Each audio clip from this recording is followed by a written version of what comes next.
Estas son 8 predicciones del futuro erróneas. Uno dijo que los ordenadores personales no tenían futuro, otro que el oro perdería su valor o que los muebles de madera desaparecerían dejando paso a los de metal. Es un tema con el que todo el mundo puede opinar. ¿Cómo será el futuro? ¿Habrá un cambio importante, algo innovador que lo cambie todo? Puede ser o no, como veremos ahora. En este vídeo veremos las ideas más locas que tenían sobre el futuro, sobre los días que vivimos ahora, y cómo en muchos casos parece de ciencia ficción. Número 8. Helicópteros. En el 51, Mechanic se imaginó el futuro de esta manera. Publicó un artículo con una ilustración hablando de que en poco tiempo la gente reemplazaría el coche por un helicóptero personal, un modelo mucho más pequeño, casi como del tamaño de una moto. Claro, ese cambio crearía otro más. En lugar de aparcarlo en la calle, la gente lo tendría en la azotea, aunque no sé cómo, porque si todo el mundo tenía que tener uno, ahí faltaba mucho espacio. Hijo, despídete de tu padre que puede que no le vuelvas a ver nunca. Vale. La idea del artículo fue inspirada por un diseño solo teórico de un helicóptero personal creado 20 años antes y que se suponía que tenía que ser más barato que un coche. Y con esa idea, Frank Tinsley predijo que en unos cuantos años todos usaríamos helicópteros. Quizá intuyó que el coste de creación sería mucho menor, quién sabe. Lo cierto es que con el tiempo se crearon los helicópteros personales, pero no sustituyó nada. Número 7. Jetpacks. Antiguamente la predicción más famosa era que todos utilizaríamos jetpacks y que sería el método de transporte más usado en todo el mundo. De este modo, la revista Reader's Digest puso como portada en el 66 cómo sería la vida en el 99, una ilustración hecha por Fred Freeman. En ella se podía ver cómo usaríamos jetpacks, tendríamos cúpulas cubriendo las ciudades para controlar el clima, y puso también este tubo que me imagino que es como una especie de acera mecánica para los peatones. Lo bueno es que supuestamente todo esto pasaría en solo 33 años, la verdad es que dejó muy poco margen para desarrollar todo lo que se ve aquí. En 33 años como mucho solo tendríamos la base de la cúpula, con suerte. Pero bueno, como ves, no acertó con la cúpula, ni con el jetpack, ni con el tubo este que solo sabe él para qué servía, ni con la visita de extraterrestres. Pero para darle algo de crédito, por lo menos acertó en una cosa, en el monorraíl. Quizá no exactamente como lo tenía en mente, pero acertó. Número 6.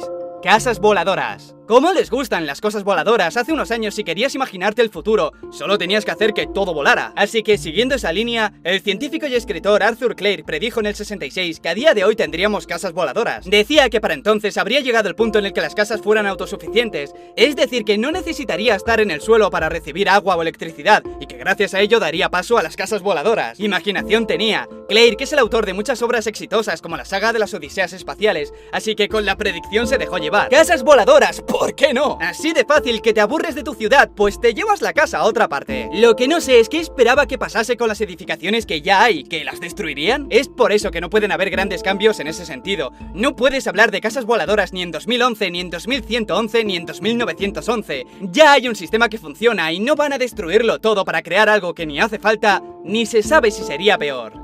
Número 5. Fábricas, laboratorios, granjas en el espacio. Este puesto va a dos partes, la misma predicción hecha primero en el 83 y de nuevo ahora la están haciendo. Veamos, en el 83 se hizo como una especie de encuesta entre profesores y científicos en Tokio para saber si las fábricas en el espacio eran viables y, de ser así, cuándo estarían hechas. Sobre la viabilidad es unánime, parece ser un hecho que tarde o temprano habrá laboratorios funcionando independientes de la estación espacial, pero en cuanto a la fecha, se les fue de las manos. Acordaron que tal cosa existiría en 2010, y no, la verdad. Solo ahora, y es un proyecto para este año, se está pensando en acoplar un ala a la estación espacial para que sirva como laboratorio, pero es un tema aparte. Ni en 2010 ni ahora hay granjas espaciales.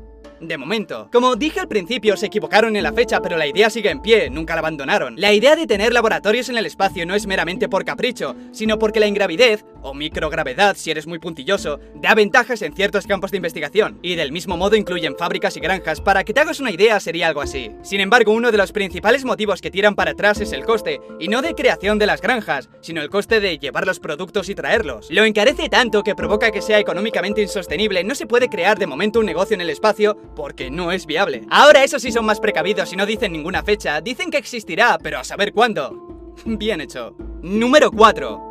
Las predicciones de Thomas Edison. Thomas Edison era un loquillo, podía ser muy bueno en algunas cosas, pero como veremos también era un desastre en otras. Más de una vez le dio por predecir cosas y digamos que no se le daba bien. Veamos, una de las primeras predicciones que hizo es que en el futuro los libros estarían hechos de níquel, al pensar que sería más barato y más fuerte que el papel. Nadie podía prever en aquella época que encontrar un material sustituto era lo de menos en un mundo informatizado. También dijo que el oro terminaría por perder su valor exactamente en el año 2011. Dijo que sería tan barato y cabría tanta cantidad como la habría de hierro. Dijo esto esto porque creía que para entonces habríamos descubierto cómo transmutar elementos. Por eso compara el valor del hierro con el del oro, porque de llegar a ese punto los dos tendrían el mismo valor, claro. Para 1941 dijo que todas las edificaciones estarían hechas de hormigón armado. Los llamó locos por utilizar ladrillo y cemento cuando el hormigón era mejor elección. Los edificios serían mucho más fuertes y resistentes. Para los interiores de las casas tenía otra predicción más, diciendo que en el futuro los muebles de madera desaparecerían. De nuevo pensó que el metal era más barato y en comparación sería mejor idea. Incluso a las malas se podría pintar como si fueran de madera. Para terminar, veamos las dos grandes predicciones equivocadas. En 1911 dijo que el progreso tecnológico haría disminuir progresivamente la pobreza y que dentro de 100 años habría desaparecido del todo. Parece bastante evidente que se equivocó, el progreso solo hizo que separar más la línea de quienes son pobres, quizá ayudara un poco, pero fue tan poco que no se ha notado. La otra gran predicción es que estando en el mismo año y antes de que comenzara la Primera Guerra Mundial, aseguró que la acumulación de armas por parte de todos los países crearía una situación de paz ante el miedo mutuo de ser destruidos. Dicho de otra forma, estaba hablando lo que las Mises siempre desean, la paz mundial. Se centró mucho en la lógica de la situación, pero no tuvo en cuenta cómo es el ser humano, porque pocos años después de esa predicción estalló la Primera Guerra Mundial y que prepararía a un pequeño y novato soldado alemán para provocar la segunda. Con todo, no falló todas las predicciones. Dijo que los trenes a vapor dejarían paso a los eléctricos y acertó. Dijo que llegaría el día en que los teléfonos serían inteligentes y aunque tenía una versión curiosa de cómo sería, también acertó. Número 3. Expo Future World de 1983. La expo, con la temática futurista celebrada en el 83, tenía el propósito de alentar y presentar diferentes ideas sobre cómo sería el futuro. Sobre la salud, el ocio, las casas, todo con ideas muy imaginativas. Por ejemplo, se habló de un robot capaz de aspirar la casa, educar y entretener a los niños y capaz de proteger la casa contra robos o averías como fugas de gas, agua y demás. Sobre esta idea acertaron prácticamente en todo, quizá no en un solo robot, pero sí con las funciones. De hecho, no hace mucho hice un vídeo hablando de esto y vimos que hay unos cuantos. Sobre las predicciones para la salud no se dijo nada muy específico, solo que habría un sistema avanzado para hacer ejercicio, un uso del sonido para aliviar el estrés y que habría cabinas de relajamiento en casas y lugares de trabajo. Por último, uno de los organizadores, Todd Mills, una persona que había hecho una pequeña fortuna vendiendo casas, dijo que llegaría el momento, en 2010, en que estas se construirían bajo el agua. Incluso se atrevió y fue más allá hablando de ciudades bajo el mar, y que no haría falta salir a la superficie para nada. Se imaginaba que el lugar de trabajo también estaría bajo el agua. Las ciudades bajo el mar han estado en la ciencia ficción desde hace muchísimo, pero comenzar un proyecto como ese en la realidad sería un despropósito innecesario. Aún hay mucha superficie sin utilizar como para verse en la necesidad de irse bajo el agua. Que salvar niñas psicópatas está bien, pero ver el sol de vez en cuando también. Número 2. El trabajo humano.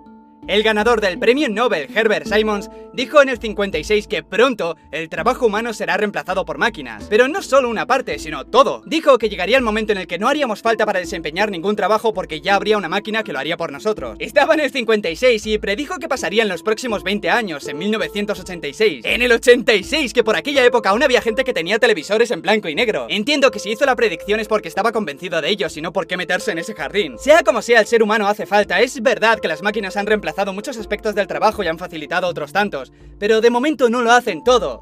De momento. Número 1. Isaac Asimov. Al igual que Thomas Edison, Asimov hizo a lo largo de su vida una serie de malas y buenas predicciones. De hecho, y quitando los fallos que ahora veremos, es el que más predicciones ha acertado. Pero comenzando por los fallos. Asimov dijo que para 2014 los cables eléctricos dejarían de existir del todo y que los aparatos tendrían baterías de larga duración. Y con larga duración se refiere a toda la vida útil de la máquina. Con este está claro que falló, los cables eléctricos siguen siendo una necesidad y eso de las baterías de larga duración, más bien lo contrario. Parece que cada vez que sacan algo que lleva batería dura cada vez menos. Predijo también que en un futuro basado en la electrónica, todos los estudiantes de secundaria serían expertos en tecnología informática y en el lenguaje de programación.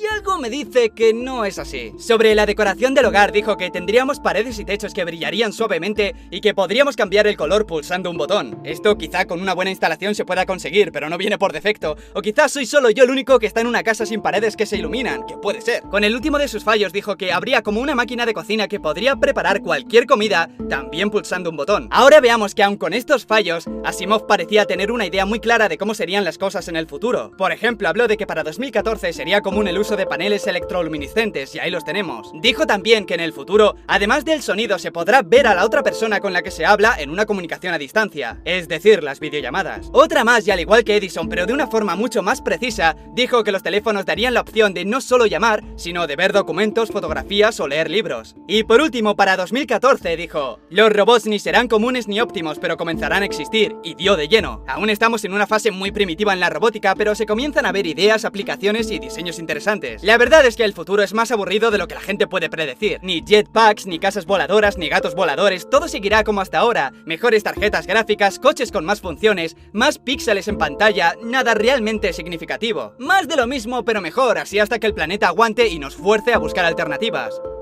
Y nada más, familia, suscríbete, dale a like si te ha gustado, un besazo y hasta pronto.